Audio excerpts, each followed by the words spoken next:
आज के डेट में जो एग्ज़ाम हुआ था 18/8/2024 को 12 बजे से 2 बजे के बीच में, तो इसी का हम क्वेश्चन और आंसर लेकर आए हैं।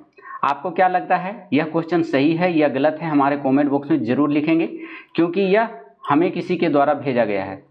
तो हम इसे सत्य मान करके, ताकि जो सिलेबस है उसी के अकॉर्डिंग हमें लग रहा है कि क्वेश्चन यही है, तो हम आपके पास प्रोवाइड कर रहे हैं। अगर आप एग्ज़ाम दिए हैं तो हमारे कमेंट बॉक्स में लिखिए कि हाँ यही एग्ज़ाम है। फिलहाल हम आधा क्वेश्चन करवाने वाले हैं 50 नंबर तक, बाकी 50 नंबर आप लोग अगर लिखेंगे कि हाँ सही है क्वेश्चन, तो हम 50 नंबर का प्रोवाइड करने, अन्यथा हम फिर डिलीट कर देंगे इसे अगर गलत निकला तो चलिए देख लीजिए, अगर सही है तो मिलाने का प्रयास कीजिए। लेकिन उससे पहले बता दूं कि हमारे चैनल पे आप नए हैं, हमारा वीडियो आपको अच्छा लगा या अच्छा लगेगा तो ज़रूर लाइक और सब्सक्राइब करके जाइएगा और बेल आइकन को दबा के जाइएगा, क्योंकि जो भी नोटिफिकेशन आता है, चाहे वह बिहार सरकार का हो या फिर सेंट्रल सरकार का हो, हम इस चैनल के माध्यम से आपके पास प्रोवाइड करने का भरपूर प्रयास करते हैं। तो चलिए मिला लीजिए फटाफट, चलिए देख लीजिए। पहला क्वेश्चन यहाँ से आपको कहा गया है, देख लीजिए यहाँ पर साफ दिया गया है। यहाँ पर क्या क्वेश्चन इसी टाइप का था या यही क्वेश्चन है। देखिए पहला नंबर क्वेश्चन में कहा गया है कि 1980 के प्रारंभ में सर्वोच्च न्यायालय ने न्याय तक पहुंच बढ़ाने के लिए कौन सा तंत्र तैयार किया था। तो ऑप्शन नंबर ये हो जाएगा सार्वजनिक प्रतिनिधि याचिका। चलिए दूसरा क्वेश्चन देख लीजिए। दूसरा क्वेश्चन में कहा रहा है किसी भी देश में कानून बनाने का अंतरिम अधिकार किसके पास होता है, तो वो संसद के पास होता है। अगला क्वेश्चन है 3 नंबर में। 3 नंबर में कह रहा है कि वार्षिक वित्तीय विवरण संसद के दोनों सदनों के समक्ष कौन रखता है, तो वो रखता है राष्ट्रपति, लेकिन इसकी अध्यक्षता करने का काम जो है करता है स्पीकर। चलिए अगला क्वेश्चन आपका है 4 नंबर में। 4 नंबर में देख लेंगे, थोड़ा सा टाइम देंगे हमारे पास। देख लीजिए 4 नंबर में क्वेश्चन क्या कहा जा रहा है। 4 नंबर में आपसे पूछा गया है क्वेश्चन, चलिए देख लीजिए। 4 नंबर में आपसे कहा गया कि सर्वोच्च न्यायालय के मौलिक क्षेत्राधिकार में क्या शामिल है। तो क्षेत्राधिकार में आता है संघ व राज्यों के बीच तथा राज्यों के बीच विवाद को निपटारा करवाना। ऑप्शन नंबर सी हो जाएगा। चलिए 5 नंबर में देख लीजिए। 5 नंबर में कहा जा रहा है कि सेवा रिगपा क्या है। 5 नंबर का ऑप्शन नंबर सी हो जाएगा। हिमालय की पारंपरिक है जो दवा पद्धति है, ऑप्शन नंबर सी। चलिए अगला क्वेश्चन आपका दिया हुआ है 6 नंबर में। देख लीजिए 6 नंबर में कहा जा रहा है कि प्रधानमंत्री नरेंद्र मोदी मार्च 2024 में देश की पहली अंडर वाटर मेट्रो ट्रेन का उद्घाटन कहाँ किया, तो ये किया था कोलकाता में, ऑप्शन नंबर बी हो जाएगा। 7 नंबर में देख लीजिए। 7 नंबर में आपसे पूछा गया है कि गोलकीपर के रूप में प्रदर्शन के लिए निम्नलिखित में से कौन सा पुरस्कार दिया जाता है। तो 7 का ये हो जाएगा हॉकी इंडिया बलजीत सिंह पुरस्कार, ऑप्शन नंबर ए। चलिए देख लीजिए ए हो जाएगा। चलिए उसके बाद 8वां नंबर क्वेश्चन में देख लेते हैं। 8वां नंबर में क्या पूछ रहा है, चलिए देखिए यहाँ 8वां नंबर में आपसे कहा जा रहा है कि समा चकोवा बिहार का एक त्यौहार है। यह त्यौहार किस रिश्ते को समर्पित है। तो यह जो रिश्ता है समर्पित वह भाई बहन से संबंधित है, ऑप्शन नंबर सी हो जाएगा। चलिए इसमें देख लीजिए सी आपका आंसर सही है। चलिए 9 के बाद 8 के बाद अब 9 हो गया है एक क्वेश्चन। 10वां नंबर क्वेश्चन में लेके चलते हैं। 10वां नंबर में कह रहा है कि ताजमहल का वास्तुकार कौन था, तो उस्ताद अहमद लाहौरी था, ऑप्शन नंबर ए हो जाएगा। 11 नंबर में देख लीजिए कह रहा है बिंबिसार का प्रसिद्ध राज वैद्य जीवक डैश का निवासी था, कहाँ निवास करता था, तो राजगृह में निवास करता था, ऑप्शन नंबर डी हो जाएगा। चलिए अगला क्वेश्चन आपका जो दिया गया है 11 नंबर के बाद 12 नंबर में लेके चलेंगे आपके पास, हमारे साथ जुड़े रहेंगे थोड़ा। चलिए देख लीजिए, थोड़ा सा टाइम देंगे, नेट इशू के चलते थोड़ा प्रॉब्लम हो सकती है। चलिए देखिए हमारे साथ बने रहेंगे थोड़ा। एक गद्यांश से क्वेश्चन दिया गया है। चलिए गद्यांश आप लोग पढ़ लिए होंगे, आप लोग आंसर मिलाने का प्रयास कीजिए। चलिए देखिए 12 नंबर में कह रहा है गद्यांश के आधार पर बताइए कि बाल श्रम जैसी सामाजिक कुरीति को समाप्त करने के लिए लोगों को सोच कैसी है, यानी लोगों की सोच कैसी है। तो 12 का ये हो जाएगा बाल श्रम जो है समाप्त करना जनता का ही दायित्व है, सरकार के साथ साथ जनता का दायित्व इसमें सबसे सटीक आंसर है। 12 नंबर के बाद 13 नंबर में देख लीजिए इसमें क्या कह रहा है। 13 नंबर में आपसे पूछा गया है, हमारे साथ बने रहेंगे थोड़ा। 13 नंबर में देख लीजिए 13 नंबर कह रहा है गद्यांश के अनुसार बाल श्रम को रोकने के लिए सहायक प्रयास क्यों किए जाने चाहिए। तो 13 का आंसर भी ए हो जाएगा। बाल श्रम के कारण बच्चों की बचपन छीन जाता है, ये सबसे सटीक आंसर है 13 नंबर के बाद। 14 नंबर में देखिए क्या कहा जा रहा है। 14 नंबर में आपसे पूछा गया है कि वह काम जो बच्चों को उनके बचपन, उनकी क्षमता और उसकी गरिमा से वंचित करता है और जो शारीरिक और मानसिक विकार के लिए हानिकारक है, उपयुक्त परिभाषा संबंधित है। 14 का डी हो जाएगा, बाल श्रम से संबंधित है। ऑप्शन नंबर डी हो जाएगा इसका। 14। 15 नंबर में देख लीजिए, 15 नंबर में क्या कहा जा रहा है। 15 नंबर में कहा जा रहा है कि राज्य में विधान परिषद की सदस्य संख्या के विषय में संवैधानिक प्रावधान क्या है। तो संवैधानिक प्रावधान यह है कि राज्य की विधानसभा सदस्यों की संख्या 1/3 से अधिक नहीं होगी। ऑप्शन नंबर सी हो जाएगा। चलिए 16 नंबर में देख लीजिए, 15 नंबर के बाद 16 नंबर में क्या कहा जा रहा है। 16 नंबर में कहा जा रहा है संविधान सभा के चुनाव हुए थे। तो संविधान सभा के चुनाव हुए थे जुलाई 1946 ईस्वी में। ऑप्शन नंबर ए हो जाएगा। चलिए अगला नंबर क्वेश्चन है 17 नंबर में। देखिए 17 नंबर में क्या कहा जा रहा है। 17 नंबर में आपसे पूछा गया है, देख लीजिए 17 नंबर में कहा जा रहा है कि सर्वोच्च न्यायालय व उच्च न्यायालय के न्यायाधीशों को कौन पद से हटा सकता है। तो 17 का जो होता है, एक मिनट, हाँ 17 का जो है डी हो जाएगा। राष्ट्रपति यदि दोनों सदनों द्वारा यह प्रस्ताव पारित हो जाता है तो हटाया जा सकता है। चलिए अगला क्वेश्चन है आपका 18 नंबर में। 18 नंबर में कह रहा है कि निम्नलिखित में से कौन सी गैस पोप की आवाज़ करते हुए जलती है। तो वो है हाइड्रोजन गैस, ये पोप की आवाज़ करते हुए जलती है। 19 नंबर में देख लीजिए अंडे की जर्दी कोलाइड का एक कौन सा प्रकार है। तो इमल्सन का प्रकार है। ऑप्शन नंबर ए हो जाएगा 19 नंबर का। 20 नंबर में देख लीजिए क्या कह रहा है। 20 नंबर में देख लीजिए, 20 नंबर में आपसे पूछा गया है, थोड़ा सा टाइम देंगे। चलिए देखिए 20 नंबर क्वेश्चन आपसे कहा जा रहा है, थोड़ा सा टाइम देंगे हमारे पास। चलिए देखिए हाँ एक क्वेश्चन इधर हो गया है, थोड़ा सा टाइम लेंगे हम आपके पास। 20 नंबर में देख लीजिए आयरन का परमाणु प्रतीक है। तो आयरन का परमाणु प्रतीक क्या होता है, Fe को कहा जाता है। चलिए ऑप्शन नंबर सी हो जाएगा इसका। 20 के बाद 21 नंबर में देखिए, 21 नंबर में क्या कहा गया है। 21 नंबर में आपसे पूछा गया है कि जल में ऑक्सीजन परमाणु की संस्करण अवस्था क्या है। तो 21 का सी हो जाएगा sp3, ऑप्शन नंबर सी।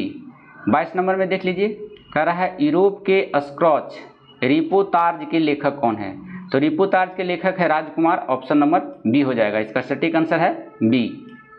चलिए 22 नंबर के बाद आपको 23 नंबर में चलते हैं। 23 नंबर में देख लीजिए क्या कह रहा है। 23 नंबर में कह रहा है मिलान करना है, जैसे छाती पर मूंग दलना का आंसर क्या हो जाएगा। तो इसका आंसर मिला लीजिएगा, सी हो जाएगा ये। चलिए अगला क्वेश्चन है 24 नंबर में। 24 नंबर में कहा जा रहा है कि निम्नलिखित में से कौन सा समाज विग्रह सही नहीं है। तो 24 का ये हो जाएगा राजसभा, राजा के लिए सभा नहीं, ये गलत दिया हुआ है। ऑप्शन में ए हो जाएगा। निम्नलिखित में से कौन सा समाज विग्रह नहीं है, राजा के लिए सभा, राजसभा, ये गलत दिया हुआ है।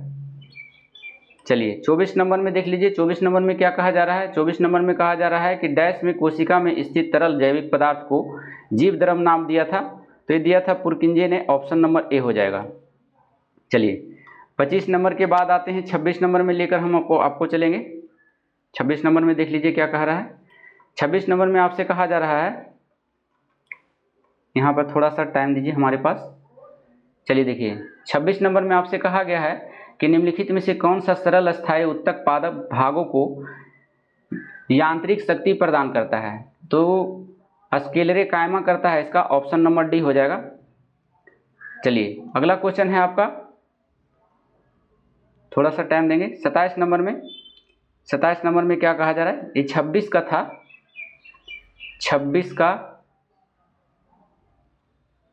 26 का इसमें स्केलरे कायमा हो जाएगा, ये वाला मार लीजिएगा, ये गलत हो गया है, माफ कीजिएगा। स्केलरे कायमा कहा जाता है 26 का ए। 27 नंबर में देख लीजिए, 27 नंबर में कहा जा रहा है कि हरी पत्तियां भोजन पदार्थ को किस रूप में संग्रहित करता है। तो यह स्टार्च के रूप में संग्रहित करता है। ऑप्शन नंबर इसका सी हो जाएगा। चलिए अगला क्वेश्चन है आपका 28 नंबर में। 28 नंबर में कह रहा है मई 31, 2024 को संयुक्त राष्ट्र अकादमी प्रभाव के सदस्य कितने संस्थान हैं। तो इसमें जो संस्थानों की संख्या थे लगभग 1650 थे। ऑप्शन नंबर सी हो जाएगा इसका। चलिए अगला नंबर क्वेश्चन है 29 नंबर में। 29 नंबर में कहा जा रहा है कि सूचना का अधिकार कब पारित किया गया था। तो सूचना का अधिकार 2005 में हुआ था, लाया गया था। ऑप्शन नंबर पारित किया गया था 2005 में। 29 का सी हो जाएगा। 30 नंबर में देख लीजिए संयुक्त राष्ट्र द्वारा निम्न में से किस वर्ष को अंतर्राष्ट्रीय मोटा अनाज वर्ष घोषित किया गया है, तो ऑप्शन नंबर है 2023 को, ऑप्शन नंबर सी हो जाएगा। चलिए 31 नंबर में देख लीजिए क्या कह रहा है। 31 नंबर में आपसे पूछा गया है, थोड़ा सा टाइम देंगे। 31 नंबर में देख ली, 31 नंबर में कह रहा है कि लगभग सभी पादप कोशिकाओं में से कौन सा अनुपस्थित होता है। तो अनुपस्थित जो होता है तारक काय होता है, ऑप्शन नंबर बी हो जाएगा। चलिए 32 नंबर में देख लीजिए। 32 नंबर में कहा जा रहा है कि प्लाज्मोडियम में किस प्रकार का जनन होता है। तो ऑप्शन नंबर बी होता है, बहुविभाजन होता है, ऑप्शन नंबर बी। चलिए 33 नंबर में देख लीजिए। 33 नंबर में क्या कहा जा रहा है। 33 नंबर में कहा जा रहा है कि हाइड्रा में मुकुलन की प्रक्रिया संतानों में आनुवांशिक स्थिरता कैसे सुनिश्चित होती है। तो 33 का हो जाएगा आपका डी हो जाएगा। हाइड्रा में मुकुलों के पर्यावरणीय कारकों के कारण आनुवांशिक परिवर्तन हो जाता है। तो 33 का आंसर हो जाएगा डी, आप लोग इसमें लगा लेंगे।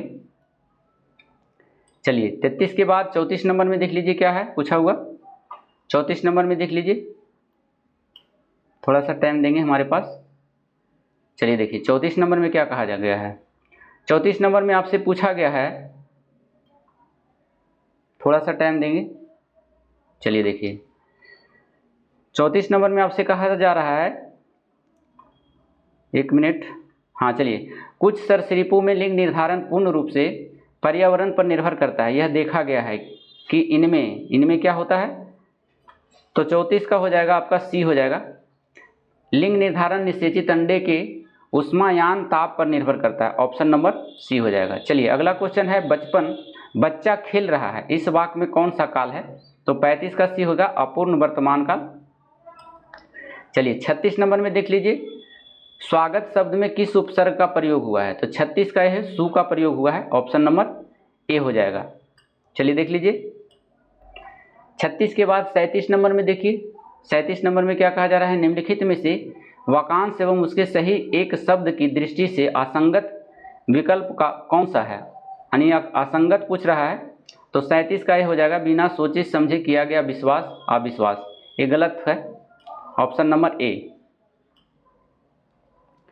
चलिए अगला क्वेश्चन है 38 नंबर में। 38 नंबर में क्या कहा गया है। 38 नंबर में कहा रहा है, गुजरात में नवीन कॉप मिट्टी को किस नाम से जाना जाता है। तो उसको गोरडू के नाम से जाना जाता है, ऑप्शन नंबर सी हो जाएगा। चलिए अगला क्वेश्चन है 39 नंबर में लेके चलेंगे आपको। 39 नंबर में देख लीजिए। 39 नंबर में कहा जा रहा है आपसे कि निम्न में से कौन सी कंपनी ONGC और इसकी अपतटीय संक्रियाओं के हेलीकॉप्टर की सुविधा प्रदान करती है। 39 का डी हो जाएगा, Pawan Hans helicopter limited, option number D हो जाएगा। चलिए 40 नंबर में देखिए। 40 नंबर में क्या कह रहा है। 40 नंबर में आपसे पूछा गया है कि 2011 के जनगणना के अनुसार भारत के किस राज्य में जनसंख्या घनत्व सबसे अधिक है। तो ऑप्शन नंबर सी हो जाएगा, बिहार में है जनसंख्या घनत्व सबसे अधिक, ऑप्शन नंबर सी।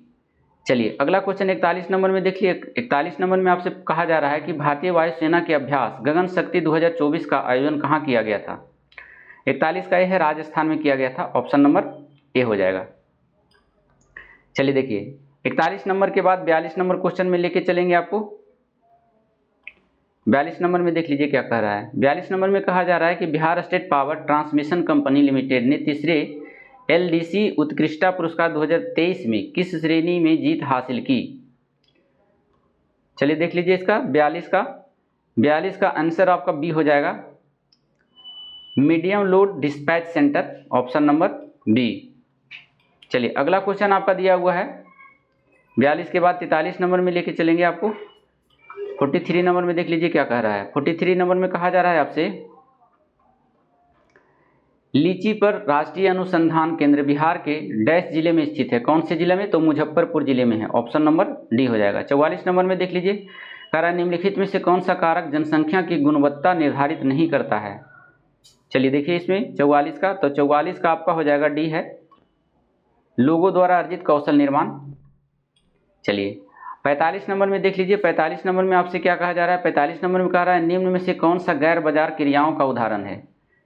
तो 45 का आपका जो हो जाएगा सी हो जाएगा, काजू और दुकानदार है।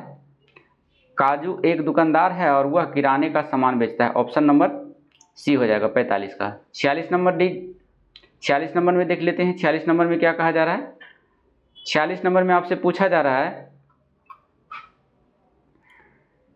चलिए देखिए यहाँ 46 नंबर में कहा जा रहा है आपसे कि बहुराष्ट्रीय निगमों की स्थिति में कौन सी सही नहीं है।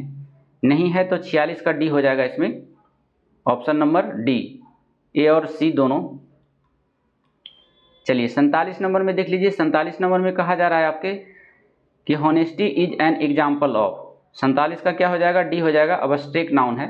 ईमानदारी क्या है? Abstract noun. Honesty is an example of, यानी ईमानदारी क्या है इनमें से? तो अब्स्ट्रैक्ट नाउन है, भाववाचक संज्ञा है।